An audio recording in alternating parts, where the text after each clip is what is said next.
چیف سیکریټري خیبر پښتونخوا ډاکټر کاظم نیاز نن په سادې کې د ریسکیو 1122 سرویس د بنیاد کاڼی کېښودو.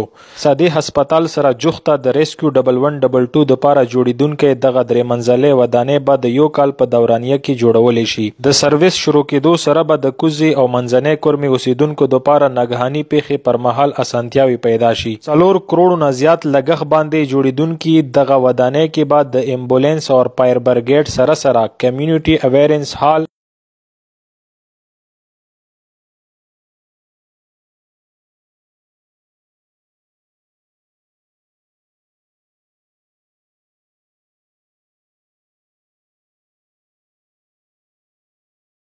د موقع دوی ډي ایچ او لور کروم عنایت الرحمن نه پوښتنه وکړه چې کچېرې هسپتال کې سهولیات او اسانتیاوې شته نو مریضان پرایویټ هسپتالونو ته ولې ځي.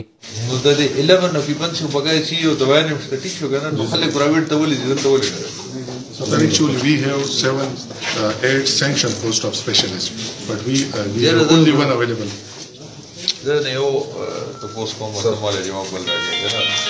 په ایمرجنسي شوبې کې یخې شوي دوایانو متعلق چیف سیکریټري په هسپتال عملي سخت ټکونه وکړل او د صفایۍ په صورتحال یې هم د ناخوښۍ اظهار وکړو.